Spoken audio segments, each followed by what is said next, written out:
Here to have Foreign Secretary Dominic Raab joining Foreign Minister Shah Mahmood Qureshi for this joint stakeout. The Foreign Secretary's visit is a continuation of the recent contacts between the leadership of the two countries. The two Prime Ministers spoke on 18th of August. The two ministers had conversations on 16th and 27th of August.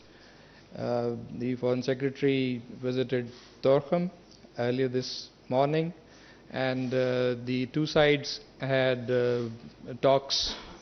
The minister is coming just out of the talks, full spectrum discussion on bilateral issues, the situation in Afghanistan, and I would like to invite the two ministers to interact with you, starting with Foreign Minister Qureshi.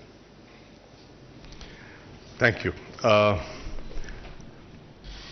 I'm pleased to welcome you to Pakistan. Your first trip in an official position. I am told that you've been here before in a different capacity, but now in your official capacity, you're in Pakistan, and we welcome you. I wanted to share, ladies and gentlemen, we've had a good discussion on a host of things. Obviously, Afghanistan dominated the conversation. The evolving situation in Afghanistan is of paramount importance to them, us, everyone, the region and the world. So we did have a good discussion on that, and we also had a very good discussion on where our bilateral relations stand. And I'm happy to share that they are strong. They are valued on both sides, and we have fortunately now developed a platform called the ESD platform, the Enhanced Strategic Dialogue Platform, for further engagement and to have frank, candid discussions so that there are tangible outcomes from those discussions. I've invited the Foreign Secretary that the next meeting, the next review of that ESD should take place as soon as possible. We have to host it in Islamabad, and we will be happy to host you in Islamabad for that dialogue. And the idea is that through this dialogue, we upgrade our relationship to a different level, to a higher level. That is my desire. On Afghanistan, I shared my assessment with the Foreign Secretary of the evolving situation. Things are evolving. They're nothing certain yet, but they're evolving. And we are both hoping that they evolve in the right direction, the direction of peace and stability. You want that, I want that, the region wants that, the world wants that. And so we are in this partnership for peace. I also shared what, in our view, should be the way forward. And I am happy to share that there's a convergence on the steps that need to be taken in the days ahead. We also had a discussion, and I pointed out the steps taken by the government of Pakistan, the tremendous progress made by Pakistan on the issue of FATF. Pakistan is very keen to get out of the grey list, and we have taken steps, legislative steps, administrative steps, and concrete steps that are being today recognized by the world. I have urged the Foreign Secretary to be supportive to Pakistan on the steps that we have taken on that score. Red list. Obviously is an issue that has been discussed in Pakistan. I did touch on that subject, on how people feel about it and what needs to be done to get Pakistan off the red list into the amber list. And I'm happy that there is a meeting at the technical level that has been arranged on Monday. Dr. Faisal Sultan will be representing Pakistan and putting forward Pakistan's point of view. And I've also suggested a number of steps that can be taken, that make both sides comfortable on how to deal and how to overcome this challenge and how to get Pakistan into the amber list. On the whole, it was a frank, candid discussion, and thank you for coming. Thank you very much. Well, first of all, can I say what a pleasure it is to be here in Pakistan, to have a very good, constructive, cordial meeting with His Excellency Foreign Minister Qureshi, both on Afghanistan but also the opportunities for the bilateral relationship, and I look forward to seeing the Prime Minister later on today. The bedrock, the basis of the UK-Pakistan relationship is very strong, and like His Excellency, the UK has desire, the will, and to take it to the next level. We also have very clear and shared interests in the future of Afghanistan. After the Kabul airlift, we evacuated over 15,000 people to the UK, which was unprecedented for modern times, certainly for the UK. And we're working together to continue the secure, safe passage for those who haven't yet made it out of Afghanistan, whether they're British nationals or indeed those who have worked for us. It was important to have the opportunity, and I'm very grateful to the government for making this possible, to go up to Torkham to see for myself the situation on the ground and talk to people on the ground and really understand it at that level. As for the UK, we're very mindful of the situation for Afghanistan's neighbours. We will be shouldering our humanitarian responsibilities. We've increased our aid budget for Afghanistan this year to £286 million, and we will also be supporting those countries who face the greatest demands for those who may be displaced in the weeks ahead. We've also sent a team, a 15-person rapid deployment team, to the region as a whole to make sure that we can help with the logistics, the practical arrangements that we also discussed for allowing people safely and securely to cross borders if it's into third countries to get back to the UK. And of course that's a way of easing the burden on some of Afghanistan's neighbours. I'm also pleased to announce that today we're releasing the first tranche of that extra aid money that I mentioned.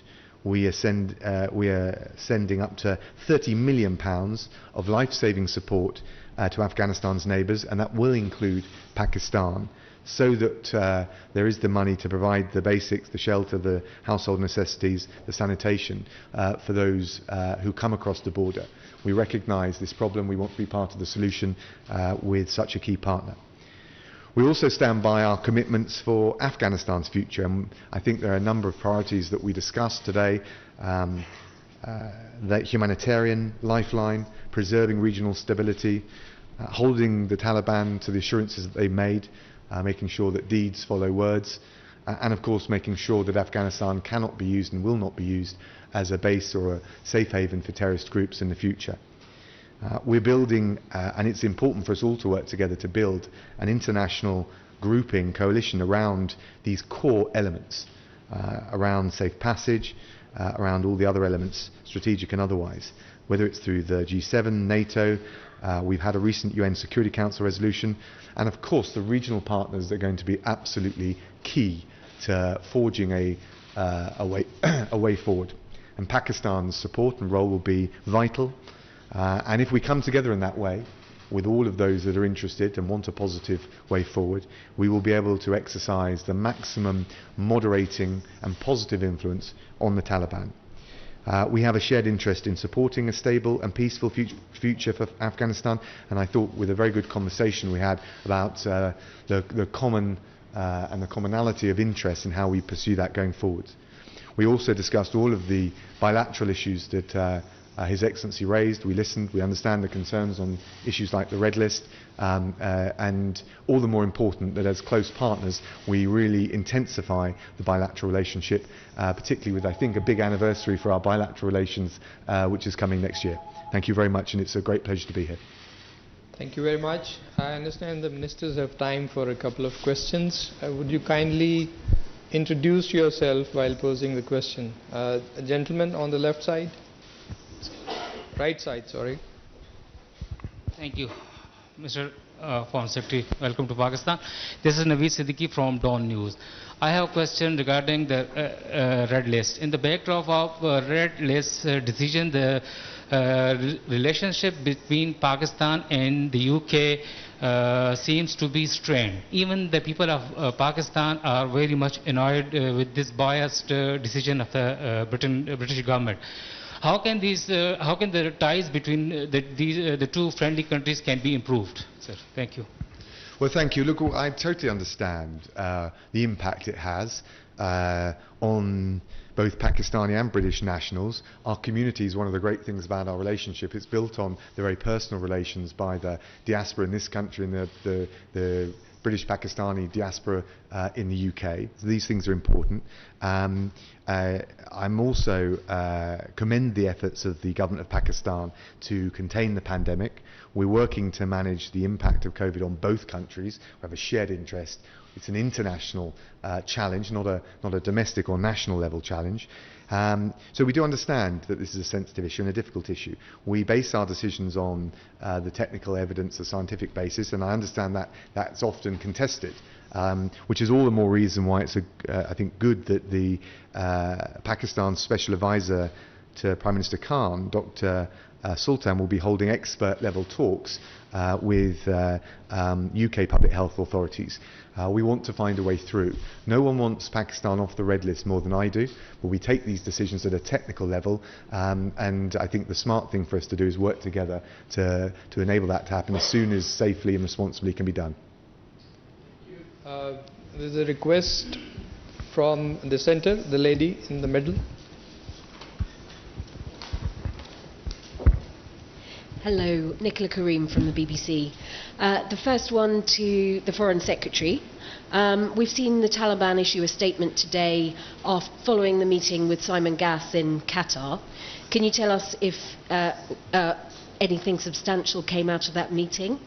And secondly, the £286 million in aid, who will that be handed to? And to Mr. Qureshi, hello sir. Can you tell me if your relationship with the Taliban is going to be conditions-based? And if so, what will those conditions be? Thank you. Well, thank you very much. So we need to face up to the new reality in Afghanistan. We've got a new chargé d'affaires for Afghanistan based in Doha, Martin Longdon. And on top of that, Simon Gass, the Prime Minister's Special Envoy. The approach that we're taking is we don't recognise the Taliban as a government. Actually, the UK doesn't engage in the practice of recognising governments as opposed to states. But we do see the importance of being able to engage and have a direct line of communication. And the reason being is clearly there are a whole range of issues that need to be discussed, including, first and foremost at the moment, the question of safe passage of British nationals and our so-called Arab workers, the Afghans who work for the UK government. We need to be able to convey direct messages on these things. There are particular cases outstanding which I won't go into because of the sensitivity, but we need to be able to have that dialogue. And I would say more generally, the Taliban has made a series of undertakings, and some of them are positive at the level of words, but we need to test them and see that they translate into deeds. Can't do that unless we have at least some channel of dialogue. In terms of the aid, look, there are two areas of focus. And again, this comes back to the test, some of the early tests for the Taliban. No one wants to see the economic and social fabric of Afghanistan collapse. I can't see how that would be in the interest of the Taliban, let alone ordinary Afghans. We certainly don't want to see that to happen. So we would be willing not to fund aid via the Taliban, but through the humanitarian organisations that operate inside Afghanistan. For that to happen, there needs to be a safe and secure environment. So again, that's an early test for the Taliban. But we're willing to make sure that we do our bit with the international community to fund the humanitarian agencies, the lifeline for ordinary Afghans. But there needs to be a safe, a permissive environment for that. We also, as I mentioned, will support those regional partners particularly like Pakistan, who I can imagine is very concerned about the risk of numbers coming across the border, we'll want to make sure we can support those partners in the region deal with that. And I think that's the holistic approach, the strategic approach we're taking. Responding to your question, ma'am, you said, will our relations be condition-based, right? Well, when we determine conditions, we have to determine choices available. You know, some have the choice of getting up and leaving. We don't have that choice. We are neighbors. We have to coexist. Geography ties us together. So our approach has to be somewhat different, realistic. As the Foreign Secretary said, there's a new reality that's come about. And what we have said, we have been, while the negotiations were on in Doha, we facilitated the peace process, it couldn't come to a conclusion. There was a stalemate. But what we said was, we have no favorites. Now, we've learned over the years that Afghanistan is a country which comprises of different ethnic groups. Taliban represents one, and a prominent one. But the others, and that is why we have said it is in your interest as neighbors and friends and well-wishers to adopt an inclusive approach. When we are dealing with Afghanistan, please do not forget that there are certain compulsions that we have to deal with that perhaps you don't have to. For example, there are daily crossings of about 20 to 25,000 people in normal times. That's a huge number. Can we block them? No, we can't. Can we regulate them? Yes, we should. Are there risks? Yes, there are. There are organizations over there that are not friendly to you, us, or anyone. So we have to guard against that as well. Bulk of their trade goes through Pakistan. Do we keep our borders open? Can we close them? And if we do close them, are we contributing to a humanitarian crisis over there? Right? And if we have to trade with them, then who do we talk to? Anyone who's in charge.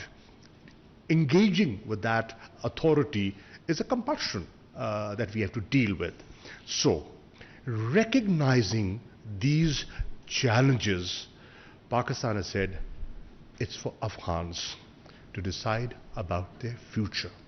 We will engage with a government that has the backing of the people of Afghanistan. Our focus is on the people of Afghanistan. We want to help the people of Afghanistan because we feel they have suffered. They've suffered for decades. And we honestly feel that there is an opportunity. After 40 years, there is a real opportunity for peace.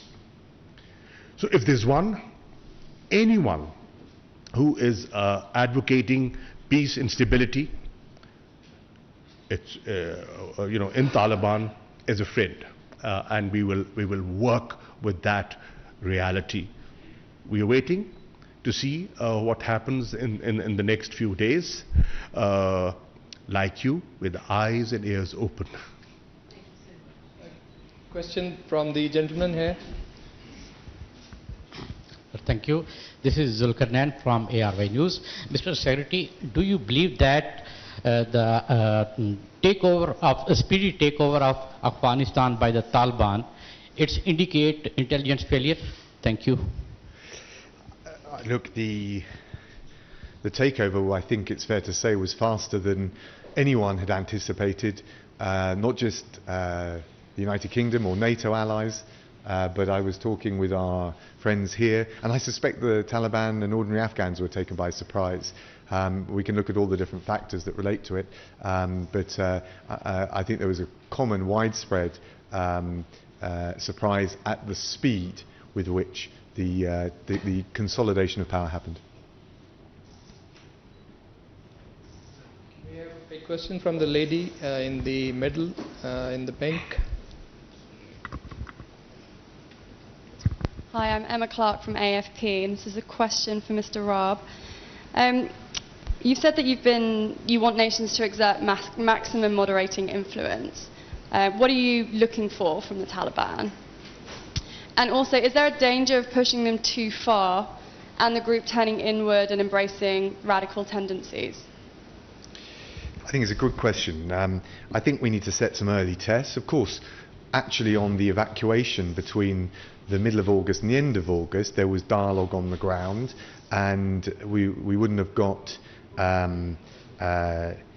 15,000, more than 15,000 people out without at least some measure of constructive dialogue with the Taliban. So we note that. There have been further undertakings made, and so to address your point, I think we would hold them to the undertakings that they have made, and test the sincerity and the will to deliver on those. The kinds of things we're talking about are reflected now in a UN Security Council resolution that the UK pushed very strongly for with France and the US. We noticed that Russia and China abstained, acquiesced, I like to think of it. We need to bring a stronger basic consensus about those issues. I think the Security Council resolution raises many of the issues that I've described to you today, and also His Excellency, the Foreign Minister.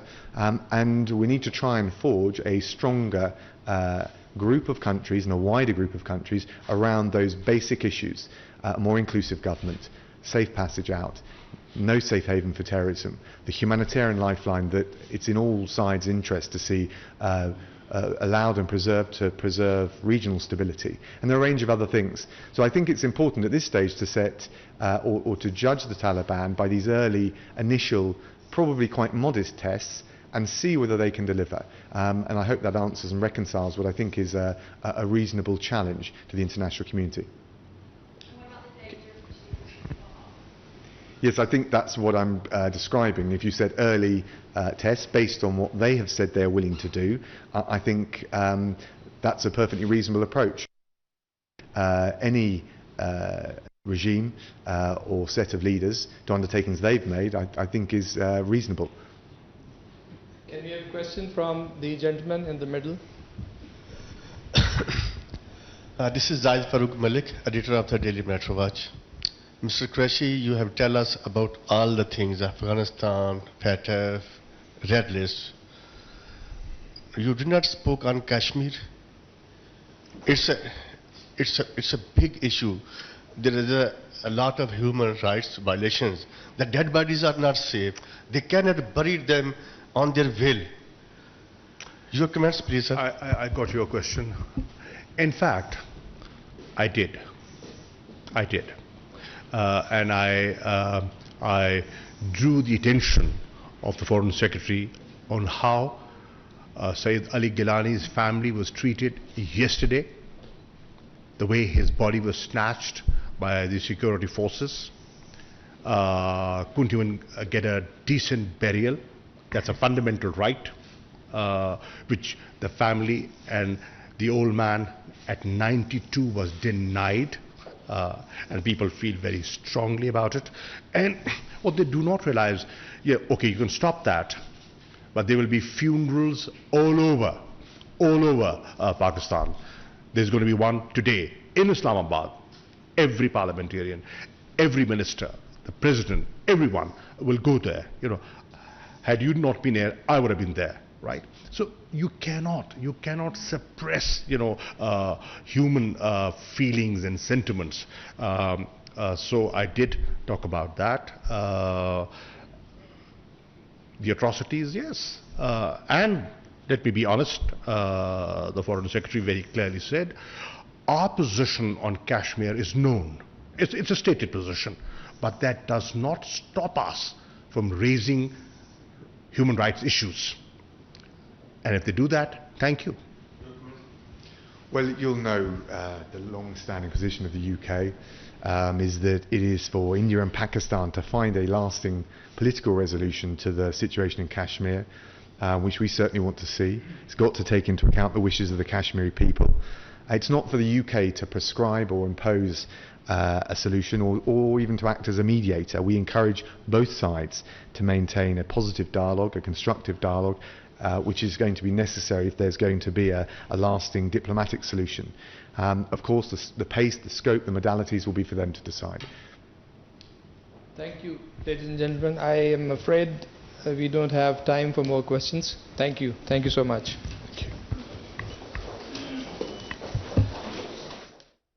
वज़ीर ख़ारिजा शाह महमूद कुरैशी और बरतानवी हमनसब Dominic रैब मुश्तरका news conference कर रहे थे। वज़ीर ख़ारिजा शाह महमूद कुरैशी ने कहा कि बरतानवी हमनसब के साथ अफ़गानिस्तान के मामले पर बातचीत हुई है। दोनों मुल्कों के ताल्लुकात इस दौरे से मज़ीद मुस्तहकम होंगे। बरतानवी वज़ीर ख़ारिजा डोमिनिक रैब ने कहा कि पाकिस्तान और बरतानिया के ताल्लुकात मज़बूत हैं। अफ़गानिस्तान के मामले पर पाकिस्तान और बरतानिया मुश्तरका ख़यालात रखते हैं।